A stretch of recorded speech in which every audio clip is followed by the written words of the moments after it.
আচ্ছা, আজকে সকালবেলা আবার চলে এসেছি মারুতি সুজুকি ব্যালেনো গাড়ির রিভিউ করতে। দেবক্রান্তিদা আমাদের সাথে আছে। নমস্কার। নমস্কার। উনারই এই মারুতি সুজুকি ব্যালেনো গাড়ি।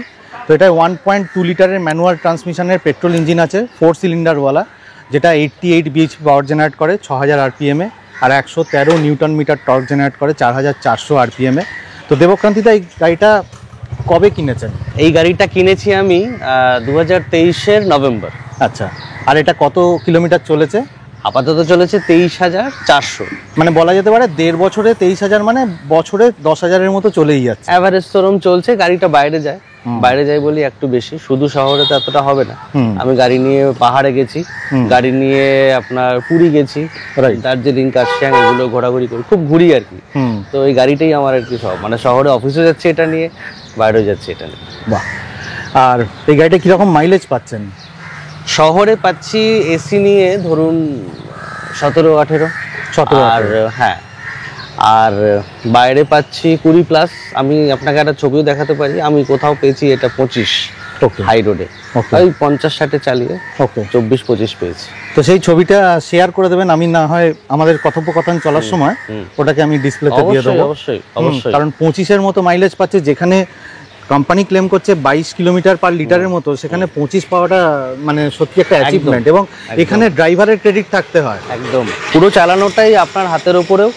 এবং সবচেয়ে বড় কথা, আপনি কি করে চালাচ্ছেন, পিছনে কজন আছে, কি স্পিড রাখছেন, অনেক কিছুর উপরে, এবং আপনার টায়ার প্রেসার কি আছে, অনেক ফ্যাক্টরগুলোর উপরে ডিপেন্ড করে। হাই রোডে মাইলেজ খুবই ভালো, আর শহরেও খারাপ না, মানে 17+ তো দেয়। এই গাড়ির আগে কি গাড়ি আপনার ছিল? এটা অনেক লম্বা কাহিনী আর কি। শুরুতে নিয়েছিলাম একটা gen.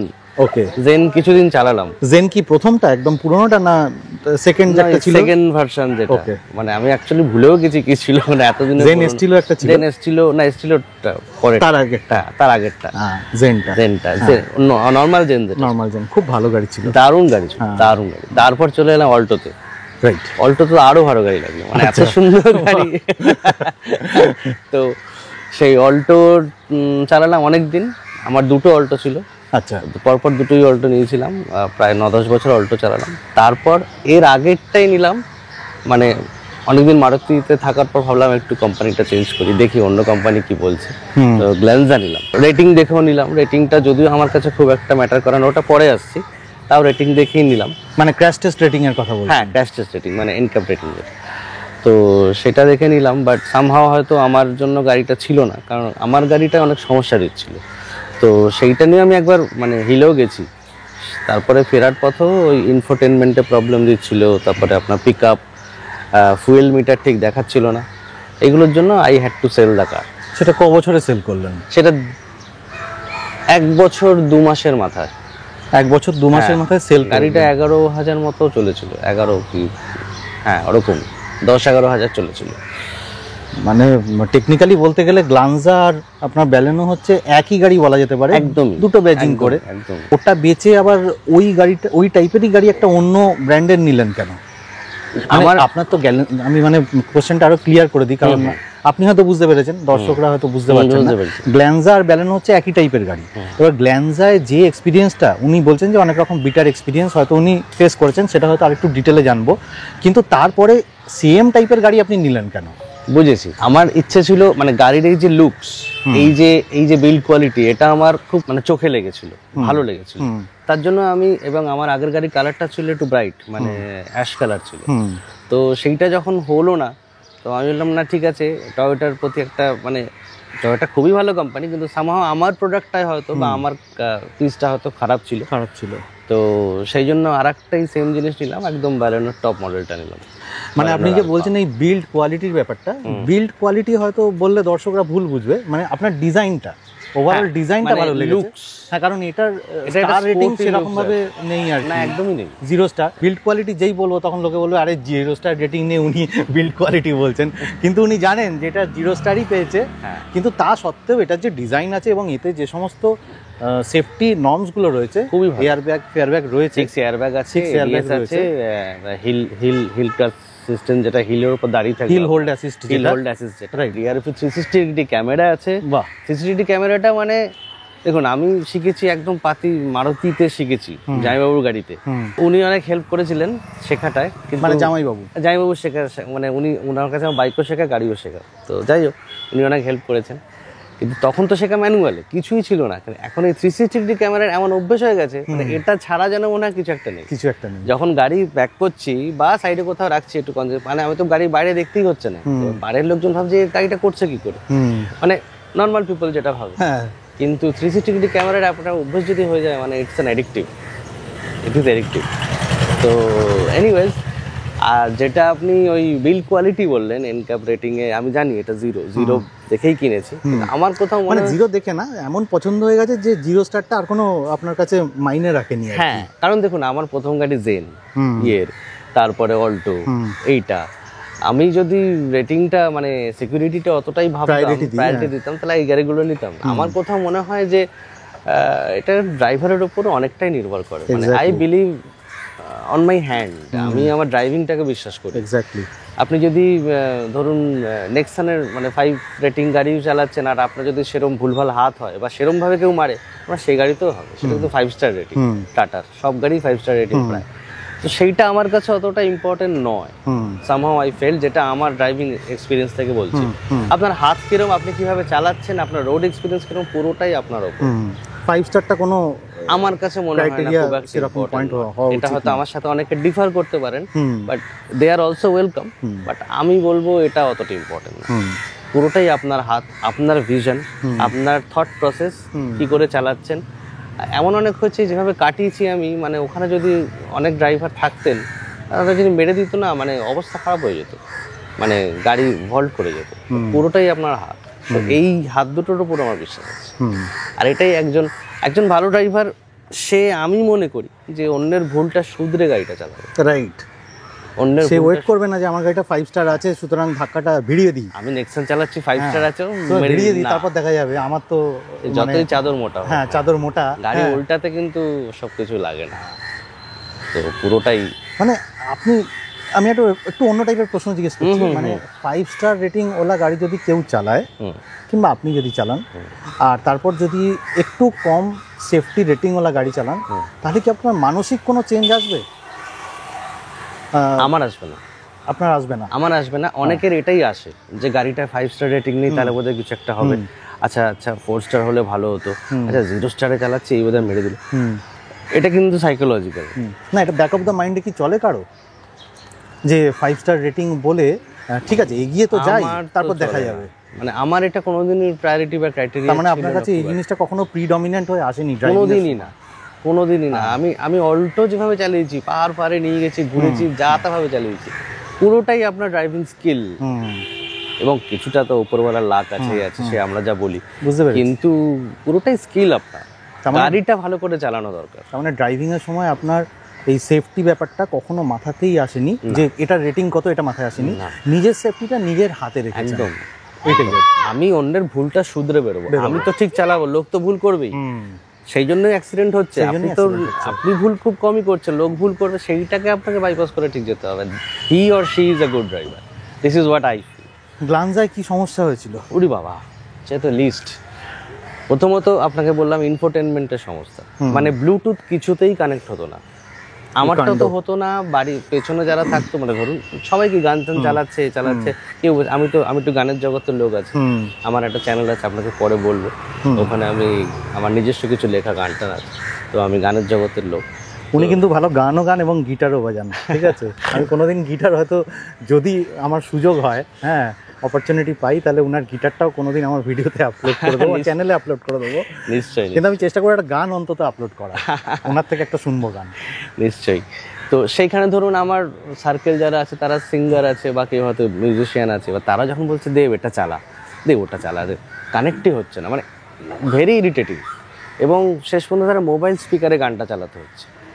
I changed the entire infotainment. Still that problem persisted. Company থেকে চেঞ্জ করা? কোম্পানি থেকে চেঞ্জ করেছে, free of cost. That was free of cost. The assistance was very good, service was very good. Still that problem persisted. আমি second time আবার approach করলাম, আবার একটা মানে ওরা ঠিকঠাক রিপেয়ার করে দিল। আচ্ছা, তারপরে আরেকটা ইম্পর্টেন্ট হচ্ছে ফুয়েল মিটার রিডিং ভুল দিত। মানে আমার রিজার্ভে চলে গেছে, বাট এখানে সে কাঁটা দেখাচ্ছে ইয়েলো শো করছে না, ওটা দেখাচ্ছে মানে 2-3 দেখাচ্ছে। এদিকে গাড়ি তো বন্ধ হয়ে যাচ্ছে হঠাৎ করে বন্ধ হয়ে যাচ্ছে। তো বেসিক কিছু ম্যানুফ্যাকচারিং ডিফেক্ট ছিল। তারপরে পিক আপ, এটার কি পিক আপ আপনি বিশ্বাস করবেন না, মানে আপনি বোধহয় পাহাড়ে তো যান, মানে যেগুলো স্ল্যান্টিং বেশি আছে সেগুলো কি, মানে আমি 5 জন নিয়ে উঠেছি উইথ ফুল লাগেজ, দুর্দান্ত পিক আপ, টর্ক ভীষণ ভালো, অথচ সবাই বলে একই কোম্পানি একই ইঞ্জিন। আই ফেল্ট মেবি ওই গাড়িটার সাথে হয়তো সমস্যা ছিল, ভীষণ প্রবলেম হতো, পিক আপ পেতাম না। ওটায় মাইলেজও কম, ওটা মাইলেজ তো কমই ছিল, এটা তো 16-17 পান, ওটায় 10-11 মাইলেজও সমস্যা, ফুয়েল মিটার রিডিংয়েও সমস্যা, ইনফোটেনমেন্ট সিস্টেমেও সমস্যা। এবার দেখুন পিডিআই করেছিলেন? পিডিআই দেখুন, প্রথমত কোম্পানি লাইক টয়োটার থেকে তো আমি ভালো জিনিসটাই আশা করবো। এবার এটা খুব ভালো করে শুনবেন আপনারা। পিডিআই যখন করেছিলাম ডেফিনেটলি সব ঠিক ছিল বলেই তো নিয়েছিলাম, তখন তো কোনো সমস্যা হয়নি। ধরুন আজও যে বালেনোর কোনো সমস্যা হয়নি, বালেনো যে পিডিআই করেছি তখনও ছিল, এখনো তাই আছে। বাট এবার কেনার পর যদি সমস্যা শুরু হয় সেটা তো আমার হাতে নেই। মানে পিডিআই করার সময় কি ইনফোটেনমেন্ট সিস্টেমটা দেখেছিলেন, কানেক্ট হচ্ছিল? সব ঠিক ছিল, সব ঠিক ছিল। ইভেন দেখুন ফুয়েল মিটার তো তখন দেখা যায় না, দেখা যাবে না, তখন তো পরে হবে, কিন্তু ইনফোটেনমেন্ট এভরিথিং ওয়াজ গুড। নাহলে আমি নেবো কেন গাড়ি? তো পিডিআই তে গাড়ি আটকে যাবে। আর মাইলেজ তো চেকও করা যায় না, মাইলেজ তো তখন চেক করা যায় না, চালাচ্ছেন না আপনি, যেটা দেখাচ্ছে হয়তো ওই এমআইডি তে যেটা দেখাচ্ছে বাই ডিফল্ট ওইটাই আপনি ভালো, ঠিক আছে আমি যখন চালাবো তখন আপনার দেখে নেব। আমি I go by the company words or by the review, যেটা বালেনোতে গেছে। এবার বালেনোরও পিডিআই হয়েছে। এবার দেখুন বালেনো নেক্সার একটা কোম্পানি, তো আমি যদি এদের পিডিআই ছাড়াই ধরুন গাড়ি নিয়েছি, সে কেউ যদি নেয় তো আমি তাকে বিশ্বাস করবো না। নেক্সার মতো একটা কোম্পানি, অথবা টয়োটার মতো একটা কোম্পানি। এবার টয়োটা কোম্পানি কি বলতে পারে যে একটা দুটো প্রোডাক্ট তো ভুল হতেই পারে, সেটাই হয়তো আপনার না। গ্লান্জার কি আপনি ওভারঅল ইমপ্রেশনটাই নেগেটিভ, নাকি কোথাও দেখেছেন যে আপনার বন্ধু কেউ গ্লান্জায় ভালো মাইলেজ পেল? এক্স্যাক্টলি, আরে খুব ভালো কথা মনে করালেন। আমার বন্ধুর সাথে আমি কিনেছি, বন্ধু কিনেছিল আপনার রুবির শোরুমটা, আমি কিনেছিলাম সেক্টর 5। ওকে, বন্ধুর গাড়িটা দুর্দান্ত চলছে, ওটা আমি নিজেও চালিয়েছি, ওটা ইভেন নাও দুর্দান্ত। গ্ল্যান্জার ওভারঅল তো খারাপ বলা যায় না। I think that was the problem with that product particular, and they changed it also, but still it not work. So repair করে anyhow I took this one. ওটা সোল্ড করে দিলাম। ওটা সোল্ড করে দিই। এটার অন রোড কত পড়েছিল? এটা আপনার so far I can remember, এইগুলো কম মনে থাকে, 945 মতো পড়েছে। আচ্ছা 945। এই গ্ল্যান্জার থেকে দামও কম, প্রায় 1-1.5 লাখ টাকা দাম কম। সেটা কি ওয়ারেন্টি কম দিচ্ছিল? ওরা মানে মারুতি মনে হয় 2 বছরের ওয়ারেন্টি না 3 বছর হয়ে গেছে এখন? এইটা 3 বছর। 3 বছর না? 3 ইয়ার্স। আর এই গাড়ির যে সমস্ত, এটা টপ মডেল বললেন না? এটা টপ মডেল। আমি একটু গাড়ির টপ মডেলটাই পছন্দ করি। আলফা না এটা আলফা। হ্যাঁ আলফা মডেল। তাহলে এতে যে সমস্ত ফিচার্স গুলো আছে তার মধ্যে সুজুকি কানেক্ট আছে। হ্যাঁ, তো সুজুকি কানেক্টের কোন ফিচারসটা সবচেয়ে বেশি ইউজ করেন? কত মাইলে, কত কিলোমিটার চলেছে সেটা দেখার জন্য, শুধু ওইটুকুনি। আর জিও ট্যাগিং যে সমস্ত জিনিসপত্রগুলো থাকে সেগুলো খুব একটা প্র্যাকটিক্যালি না ইউজ হয় না। মানে আপনার একটা জিনিস হয়েছে আপনাকে বলি, কুম্ভ গেছিলাম গাড়ি নিয়ে, সবাই শুনেছে কুম্ভতে মানুষ হারিয়ে যায়। বিলিভ মি, কুম্ভতে আমার গাড়ি হারিয়ে গেছে। কুম্ভতে আমার গাড়ি হারিয়ে গেছিল। কেসটা কি হয়েছে, সবাই তো একদিক থেকে চান করতে নামছে, আমরাও নেমেছি। এবার পুলিশ ওঠার সময় বলছে না এদিক থেকে না, আপনাকে অন্য দিক থেকে, এই যে অন্য দিক থেকে বার করা হলো, কুম্ভর মতো জায়গা পুরো হারিয়ে গেল। মানে খুঁজে পাচ্ছি না গাড়ি। আমি ওখানে লোকাল বাইক নেওয়া যায়, তো সেই বাইক নিয়ে আমরা গাড়ি খুঁজছি যে গাড়িটা কোথায়। এত বড় গাড়ি বুঝুন, কিন্তু কুম্ভ মেলা এত বড়, গাড়িটা একটা মানে পিঁপড়ের মতো, পিঁপড়েও না। তো হাউ আই ফাইন্ড ইট, এটা তো জিপিএস আছে। আমার ওখানে যারা সোর্সে ছিল তাদের একজন মানে পুলিশে ছিলেন, তো সেখানে ফোন করে এই গাড়ির লাইভ লোকেশন শেয়ার করা হয়। মানে এই গাড়িটা এখন কোথায়, ওই যেটা জি ম্যাপ দিয়ে করে ম্যাপ ধরে যাচ্ছিল, তো সেইটা করে লাইভ লোকেশন ট্রেস করে সেই ম্যাপটা আমাদের পাঠানো হলো। ওখান থেকে ট্যাব মেরে গাড়ি ফাইন্ড করা হলো। তার মানে সুজুকি কানেক্ট কাজে লেগে গেছে একদম। যেখানে আপনাকে থানায় যেতে হতো সেখানে এইখানে সুজুকি কানেক্ট খুব কাজে লেগেছে। মানে কখনো তো হয়নি, কলকাতাতে সব ভাবাই যায় না, মানে কুম্ভ থেকে ফিল করছি না সুজুকি কানেক্ট মানে ইউটিলিটি আছে গাড়িটা। খুব হাস্যকর ব্যাপার। তো সেই গাড়িটা সে মানে চেনা যাচ্ছে না, মানে ধুলো পড়ে গেছে, 2-3 ঘন্টা ছিল, হারিয়ে গেছিল, ধুলো পড়ে গেছে, মানে বললে এটা আমার গাড়ি তো, দেখলেন হ্যাঁ আমার গাড়ি। আর ওই যে কি একটা থাকে না অটো ডিমিং হেডলাইট না কি একটা থাকে না, ওর লাইট জ্বলে উঠবে সুইচ মারলে, ওটা আছে নাকি? হ্যাঁ ওটা আছে, কিন্তু এগুলো খুব একটা ইউজ করে সত্যি বলছি, আচ্ছা খুব একটা মানে প্র্যাকটিক্যালি খুব একটা লাগে না। হ্যাঁ ফগ লাইটটা খুব ভালো, লাইট খুবই ভালো, লাইটের পাওয়ার খুবই ভালো, কিছু পজিটিভ নেগেটিভ আছে সেটা আসছে পরে, কিন্তু গাড়ি ওভারঅল দেখুন না, লুকস তো বিউটিফুল লুকস। এইটা দেখে আমি গ্ল্যান্সা নিয়েছিলাম। মানে এটা তো এলইডি হেডলাইট আছে না? এটা এলইডি আছে, এটা নিচেরটার জন্য। হ্যাঁ, আর উপরে যেটা আছে এটা হচ্ছে হ্যালোজেন প্রজেক্ট। এটা কি হ্যালোজেন? হ্যাঁ, ও এটা উপরে মারার জন্য। এটা উপরে মারার জন্য, ঠিক আছে। মানে এটাই কিন্তু উচিত, মানে নিচেরটা এলইডি রাখা ভালো, হ্যাঁ, যাতে চোখে না লাগে, আর উপরটা হ্যালোজেন প্রজেক্টর রাখুক না, থ্রোটা ভালো হবে একদম, মানে প্র্যাকটিক্যাল। গাড়ি ইজ ভেরি সায়েন্টিফিক, শুধু ভেতরের একটা জিনিস ছাড়া, সেটা আপনাকে ভেতরে বসে বলবো। ঠিক আছে। আচ্ছা, দাদার সাথে তো অনেক কথা হলো গাড়ি নিয়ে, এবার গাড়িতে বসে কিছু প্রশ্ন করব, যে প্রশ্নগুলো ইনস্ট্যান্ট মাথায় আসবে, আর তার সাথে সাথে গাড়িটা চালিয়েও এক্সপিরিয়েন্স শেয়ার করব। একদম, হ্যাঁ প্লিজ। আচ্ছা, গাড়ি এখন স্টার্ট করলাম, একটু বালিগঞ্জ সার্কুলার রোডটায় চালাবো এবং একটু এক্সপিরিয়েন্সটাও নেবো যে গাড়িটা কেমন। আমাদের বাড়িতে যে মারুতি গাড়িটা আছে, সুইফট গাড়িটা আছে, আমি বলবো না যে সুইফট গাড়িটা মতোই চালাচ্ছি, মানে এক্সপিরিয়েন্সটা ওরকম হচ্ছে, সুইফটের থেকে বেশি রিফাইন্ড লাগছে। একটু যদি পিক আপ করি, আমি 2 নম্বর গিয়ারে পিক আপ করছি, 2000 RPM 40 চলে এসছে, 50-এ উঠে গেছে। আচ্ছা, এটা আমাদের স্কুলের পাশ দিয়ে যাচ্ছি, সেন্ট লরেন্স স্কুল। হ্যাঁ, তো দেবক্রান্তি দাও সেন্ট লরেন্সের। হ্যাঁ হ্যাঁ, আমারও সেম স্কুল ছিল, আর আমিও সেন্ট লরেন্সের। তো এটা কিন্তু প্রথম থেকে জানতাম না, যখন কথা বলতে বলতে জানতে পারলাম। তো এখন বালিগঞ্জ সার্কুলার রোডে পড়ে গেছি, একটু লম্বা স্ট্রেচ পাবো, তো চালাতে সুবিধে হবে। তবে এটুকু বলতে পারি যে গাড়িটা যে চালাচ্ছি না, খুব সুন্দর প্লান্টেড দেবক্রান্তি, একদম, মানে খুব সুন্দর হয়ে চলছে। এবার এর গ্রাউন্ড ক্লিয়ারেন্সটা একটু কম হয়তো, যে সমস্ত সাব 4 মিটার এসইউভি আছে, তো সেটা কি কখনো কোনো অন্তরায় হয়ে দাঁড়িয়েছে বা বাধা হয়ে দাঁড়িয়েছে আপনার পাহাড়ে যাওয়ার পথে? পাহাড়ে যাওয়ার পথে তো বটেই, আপনার কলকাতাতেও যদি একটু উঁচু বাম্পার থাকে কোনো জায়গায় দেখবেন একটু গলিগালাতে, সেগুলো কিন্তু যদি ডায়াগোনালি ক্রস না করেন তাহলে কিন্তু লেগে যাওয়ার চান্স থাকে, এবং লাগেও। তো গ্রাউন্ড ক্লিয়ারেন্স একটু সমস্যা আছে গাড়িটার। মানে তখন হয়তো যে সমস্ত বাম্পারগুলো আছে আড়াআড়ি হয়তো আড়াআড়ি করতে হবে। হ্যাঁ, আড়াআড়ি করলেই হবে। পাহাড়ে তো বহু জায়গায় লাগে, সেটাই ওই বললাম আপনাকে যে গাড়ির হাতটাই ইম্পর্টেন্ট, আপনি কি করে ওখান দিয়ে চালাচ্ছেন সেটা খুব ইম্পর্টেন্ট, নাহলে গাড়ির নিচে লাগবেই। গাড়ির পিক আপ অসাধারণ। হ্যাঁ, মানে আমি এতদিনে যে সমস্ত গাড়িগুলো চালাচ্ছি, আমি ডিসিটির কথা বলতে পারবো না, কারণ ডিসিটি গাড়িটা চালিয়েছিলাম, যে কি বলে সনেটের ডিসিটি গাড়িটা, সেটা তো ভিড়ের মধ্যে চালিয়েছিলাম, বুঝতে পারিনি অতটা, কিন্তু এই গাড়িটার পিক আপ অসাধারণ। একদম, এই গাড়ির পিক আপ অসাধারণ। আপনার মারুতি সেগমেন্টে তো জানেনই মাইলেজ খুবই ভালো। আপনি তো সিটের কমফর্ট, বা এই যে আমরা বসে আছি, কমফর্ট আর স্পেস, এই গাড়ির পেছনে স্পেস টেস, লেগ রুম খুবই ভালো, অ্যাম্পেল লেগ স্পেস। আপনি কি প্রথমবার বসলেন? মানে আপনি এখন মনে শুনে যে প্রথমবার আপনি বসে আপনার এক্সপিরিয়েন্স শেয়ার করছেন, বলতে পারেন। আমার সিট তো ওইটাই, আপনার সিটটাই, কারণ আমি ফ্যামিলিকে নিয়ে পেছনেই বসাই, আর আমি হচ্ছে আমার ফ্যামিলির ড্রাইভার। হ্যাঁ, তো সেটা নিয়ে সমস্যা নেই। হ্যাঁ, এই সিটটা আমার কাছে একটু নতুনই, মানে পেছনে যে এত স্পেস আছে লোকজন বলতো, এখন দেখছি। জোকস অ্যাপার্ট, হ্যাঁ, মানে খুব স্পেসিয়াস এবং কমফর্ট খুব ভালো। পিক আপ টর্ক তো খুবই ভালো, আপনি তো চালিয়ে বুঝতে পারছেন আশা করি। দুর্দান্ত। আমি মিন্টো পার্কের কাছাকাছি চলে এসেছি, এত সুন্দর গ্লাইড করছে গাড়িটা। এখন আমি 3 নম্বর গিয়ারে, এখন 60-এ উঠে গেছে গাড়ি। হ্যাঁ, এই টর্কটা পাহাড়ে স্ল্যান্টিং জায়গাতে না, বিশেষ করে যেগুলো খুব খাড়াই, ভীষণ কাজে লাগে, ভীষণই কাজে লাগে।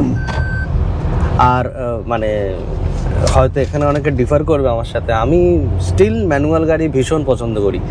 বিশেষ করে পাহাড় ফাড় চালালে অটোমেটিক গাড়ি তো মানে জানি না কি করে চালায় লোকজন, অসুবিধা হবে না খুব একটা, কিন্তু ম্যানুয়ালে যে কন্ট্রোলটা থাকে, হ্যাঁ, মানে সেই কন্ট্রোল অত কমান্ডটা হয়তো একদম আপনার হাতে থাকছে পুরো, আপনি কি করে তুলবেন। তো ইট ইজ ভেরি ইম্পর্টেন্ট। এই গাড়িটা দেখতে গিয়ে আর কি গাড়ি দেখেছিলেন এই প্রাইস ব্র্যাকেটে? এইটা দেখতে গিয়ে সেরকম কিছু দেখিনি। গ্ল্যান্সা কানাডাকে একবার অল্ট্রোস দেখেছিলাম, আচ্ছা, আলট্রস দেখেছি। আলট্রস আমার মানে কি বলবো, অনেস্ট রিভিউ হচ্ছে গাড়ি খুব ভালো, চালিয়ে পিকআপ দুর্দান্ত পিকআপ, কিন্তু আমার কোথাও ওভার প্রাইসড মনে হয়েছে। মানে প্রচুর প্রাইস, মানে আমি ওনাকে যিনি ডিলার ছিলেন ওনাকে বলে দিচ্ছে আপনারা এত দাম কেন নিচ্ছেন, জানি আমরা গাড়ি কিনতে এসেছি, তাও এত দাম নেবেন। জোকস অ্যাপার্ট, তো খুব ওভার প্রাইস লেগেছে। ফিচারও সেরম না, বাট আমি নেক্সার ফিচার, এই গাড়ির কিন্তু ফিচার প্রচুর প্রচুর, মানে বালেনো বলুন বা গ্লেঞ্জা যাই বলুন, ফিচার কিন্তু মারাত্মক, এইটা আমি ফিল করেছি। আপনাকে কয়েকটা ফিচার বলি। পিকআপ তো আছে আপনার, একটা তো এই যে হিল ফিলে যখন চালান বা কোনো ব্রিজে ফিরে যদি গাড়ি আটকে যায়, ওটা কিন্তু নিজে থেকে লক হয়ে যাবে আপনার যদি ব্রেকে পা নাও থাকে। আর এবিএস তো আছেই। দেখুন আপনার সামনে একটা ছোট মতো কাঁচ উঠে আছে, ওটা হচ্ছে এইচইউডি। এইচইউডিটা দেখার মেন উদ্দেশ্য হচ্ছে, আপনি এমআইডিতে যা দেখছেন, ইভেন আপনার এই বাদিকের স্ক্রিনে আপনার ইনফোটেনমেন্টেও যা দেখছেন, তার একটা ছোট সামারি করে দেয়। এর উদ্দেশ্যটা হচ্ছে, এটা দেখবেন আপনার যদি ওইটা দেখেন, আপনার চোখে মানে রোড থেকে চোখটা সরাতে হবে না, ওটার মধ্যেই আপনি একটা সামারি মতো পেয়ে যাচ্ছেন। It's a very good feature, মানে যাতে আপনার দেখবেন চোখ সরাতে গেলেও অ্যাক্সিডেন্টের চান্স থাকে, হয়তো কারোর সাথে কথা বলছেন এই করছেন বা দেখতে গেলে, সেইটাও যাতে না হয়। That's why this HUD is very good. Heads up display, এছাড়া আপনার তো ডান দিকে অটো আরভিএম তো আছেই, ইলেকট্রিক্যালি অ্যাডজাস্টেবল ফোল্ডেবল, এগুলো তো আছেই, কোনো অসুবিধা নেই। ইলেকট্রিক্যাল অ্যাডজাস্ট ফোল্ডেবল ওগুলো তো আছে। একটা স্পিড ক্রুজ কন্ট্রোল, যেটা আপনার দেখুন স্টিয়ারিং এর ডান দিকে আছে, এটা কিন্তু খুবই কাজের যখন আপনার ধরুন হাই রোডে যান, বিশেষ করে এই গাড়ি যে গাড়ি লং ড্রাইভে যাবে, তারা ধরুন মানে খুব খালি রাস্তা দেখা যাচ্ছে না, সামনে অনেক দূর যাবেন, তো আপনি ধরুন 60-70-এ সেট করে দিয়ে আপনি জাস্ট ক্রুজ কন্ট্রোলটা যদি অ্যাক্টিভেট করে দেন, তাহলে কিন্তু ওটাতে চলবে, আপনার ক্লাচে কোনো পা রাখতে হবে না, ব্রেকেও পা রাখতে হবে না, এবং তাতে কিন্তু মাইলেজ দেখবেন মানে চরচর করে পাচ্ছে, যেহেতু একই জায়গায় স্ট্যাগন্যান্ট হয়ে যাচ্ছে। So very good feature. Negative তো আপনাকে গ্রাউন্ড ক্লিয়ারেন্সটা বললাম, আর আমার কোথাও মনে হয়েছে এই সেগমেন্টে আপনার আরো কিছু ফিচার থাকা উচিত। একটা আপনাকে বলি সানরুফ, বাট যেটার পক্ষপাতিত্ব আমি নিজে পার্সোনালি করি না, বাট এই সেগমেন্টে যারা কাস্টমার থাকে তারা অনেকে সানরুফ চায়, এটা আনতেই পারতো বালেনো। তারপরে আপনার টিপিএমএস, টায়ার প্রেসার, এটা কিন্তু ডিসপ্লেতে নেই, বা কোনো প্রেস করলে কিছু পাওয়া যায় না, এইগুলোতে নেই। আচ্ছা, আর দেখলাম রিয়ার উইন্ডোতে আপনার যে সানগার্ড থাকে, একটা ছোট মতো রিয়ার উইন্ডোতে যে ওই কাচের সাথে যে একটা সানগার্ড থাকে, হ্যাঁ এক্স্যাক্টলি জাস্ট এটা অনেক কিয়া ফিয়াতে এখন তো খুব বেস মডেলই দিচ্ছে, তো এইগুলো ওরা দিতে পারতো। একটা সানগ্লাস হোল্ডার থাকতেই পারতো সামনে, মানে খুব ছোট ছোট সানগ্লাস হোল্ডারটা নেই। সেফটি রেটিংটা তো 0, ওটা তো আছেই।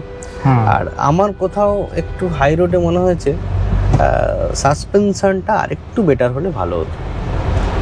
সাসপেনশন মানে আপনি সাসপেনশনটা কি রকম পছন্দ করেন? কিরকম মানে বলতে ধরুন গাড়ি চালাচ্ছেন, হঠাৎ করে কোনো বাম্পার আপনি দেখতে পাননি, দেখতে পেলে তো আপনি হালকা করে ব্রেক মেরে যেরকম আমরা করবেন, কিন্তু যদি আচানক কিছু হঠাৎ করে চলে আসে, তার জন্য যে গাড়ির যে সামনে একটা ঢাক করে একটা আওয়াজ হয়, মানে জার্ক হয়, সেটা কিন্তু বেশ ভালোই হয়। মানে এটা হার্ড সাসপেনশন, এটা hard suspension, correct. It should be more flexible, মানে ট্যানজিবিলিটিটা একটু বেশি থাকা, মানে ভালো থাকলে ভালো হতো আর কি। সফট সাসপেনশন এক্সপেক্ট করেছিলেন? হ্যাঁ। গ্লাঞ্জাতেও কি তাই ছিল? গ্লাঞ্জাতেও তাই ছিল, হ্যাঁ।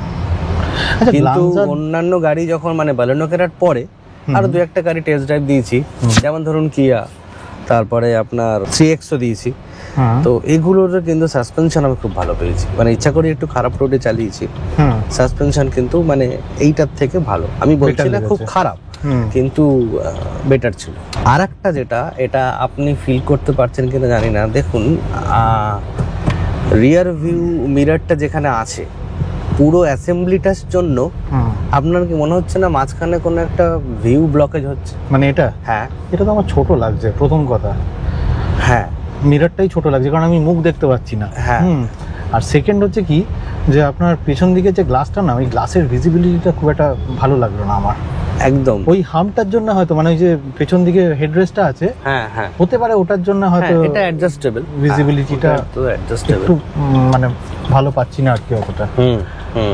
আর ক্লাচে যেটা দেখছি, ক্লাচ তো ইজ ওকে, কিন্তু ক্লাচটাকে অনেকটা ট্রাভেল করতে হয়। হ্যাঁ ক্লাচটাকে ট্রাভেল করতে হয়, কারণ আমি গিয়ার মারতে গেলাম, গিয়ারটা পড়ছিল না। হ্যাঁ তো আরো বেশি প্রেস করে একদম নিচে অবধি, বটম লাইন অবধি গেলাম।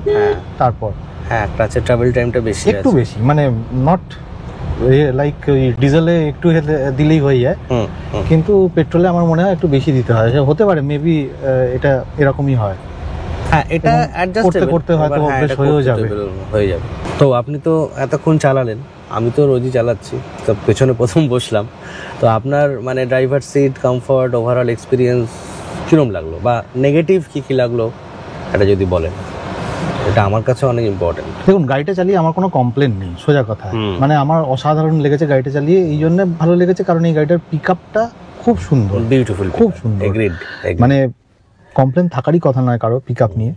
সেকেন্ড যে সুবিধাটা লাগলো সেটা হচ্ছে যে গাড়ির হ্যান্ডলিংও ভালো, মানে স্টিয়ারিংটাও খুব সুন্দর, এবং তার সাথে সাথে এর যে আরপিএমটা আছে না, আরপিএমটা লং আরপিএম এ খুব সুন্দর খেলতে পারে এই গাড়িটা।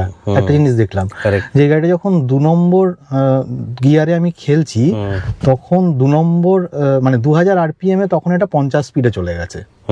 2000 আরপিএম এ 50 স্পিডে যাওয়া মানে এটা বলবো না যে একদম ডিজেলের মতো বিহেভিয়ার, কিন্তু ডিজেল গাড়ির কাছাকাছি বিহেভিয়ারে দিয়ে দিয়েছে একদম একদম। আচ্ছা, থার্ড হচ্ছে যেটা দেখলাম, ওই যখন আমি বেগবাগানে ওখান থেকে বেরিয়ে মিন্টু পার্কের দিকে যাচ্ছিলাম, তখন থার্ড গিয়ারে চালালাম। তো থার্ড গিয়ারে তখন আমি দেখলাম যে 60-এ তুলেছি, তো 3 নম্বর গিয়ারে আমি 60-এ তুলেছি, তখনও কিন্তু এটা 2000 আরপিএম এ স্টিক করে থাকছে।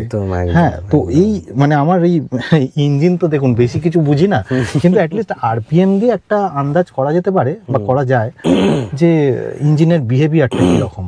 একদম, তো সেই জিনিসটা আমার খুব ভালো লাগলো। বাকি যে সমস্ত ফিচার্স গুলো আছে, সেই ফিচার্স গুলো ডেফিনেটলি ইউটিলিটি ফিচার, কিন্তু স্টিয়ারিংটা কিন্তু টিল্টেবল, মানে বোথ টিল্ট এন্ড ভার্টিক্যাল। আচ্ছা, টিল্ট এন্ড কি বলে ওটাকে, টেলিস্কোপিক এন্ড টিল্টেড স্টিয়ারিং দুটোই আছে। আমারটা তো শুধুমাত্র টিল্টেড, মানে এই ওপর নিচে এরকম হয়। হ্যাঁ বুঝেছি। আচ্ছা, এটা অটোমেটিক্যালি স্টার্ট হয়ে গেল, কিছু টাইমার লাগানো থাকে না? এটা হচ্ছে, এটা ওটা ফিচার তেল বাঁচানোর, যে গাড়ি যদি বন্ধ হয়ে যায় এটা আপনার অটোমেটিক ইয়েতে চলে যাবে, মানে জাস্ট গাড়িটা অন থাকবে। গাড়িটা যখন কোনো জ্যামে দাঁড়ায়, আপনার এমআইডি তে একটা গ্রিন রঙের এ জ্বলে ওঠে, আর যে জ্যামটা ছাড়ে তখন আপনি ডেফিনেটলি ক্লাচ প্রেস করেই তো তারপর গিয়ার ফেলবেন বা গিয়ার এগোবেন, তো সঙ্গে সঙ্গে এটা অফ হয়ে গিয়ে গাড়িটা অন হয়ে যাবে।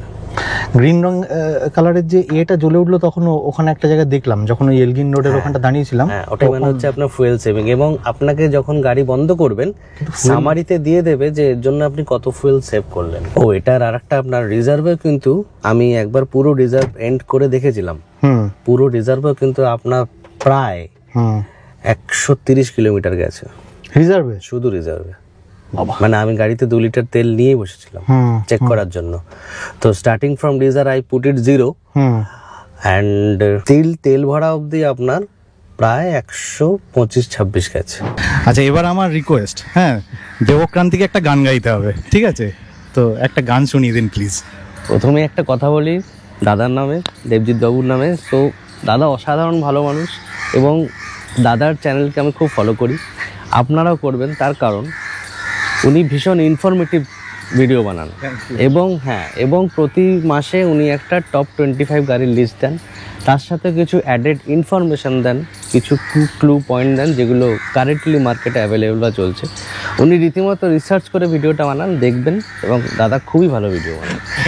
আর দাদার সাথে আজকে দেখা হয়েও খুব ভালো লাগলো। দাদার রিকোয়েস্টটা রাখছি, থ্যাংক ইউ। গান কি গান করি? একটা রূপম ইসলামের গান করি। হ্যাঁ, একদম। আরো একবার চলো ফিরে যাই, পাহাড়ের ওই বুকেতে বেড়াই, আকাশের হাত ছানিতে সারাদিন কি হবে না ভেবে, এতটা পথ পেরিয়ে এসেছি তবু দুজনে যেন হয়ে গেছি আরো অচেনা অচেনা। স্বপ্নেরা তবু খুঁজে যায় জীবনের শেষ সীমানায়, আছে কি রাখা বাঁচার ঠিকানা ঠিকানা। আরো একবার চলো ফিরে যাই পাহাড়ের ওই বুকেতে, বেড়াই আকাশের হাত ছানিতে সারাদিন কি হবে না ভেবে। আরো একবার রাজি আমি রাজি ঝুঁকি নিতে, তোর চোখে উকি দিতে সম্মোহনের আমন্ত্রণে। ও এতটা পথ পেরিয়ে এসেছি তবু দুজনে। বাহ বাহ, very good. Thank you thank you thank you Debjit da, thank you.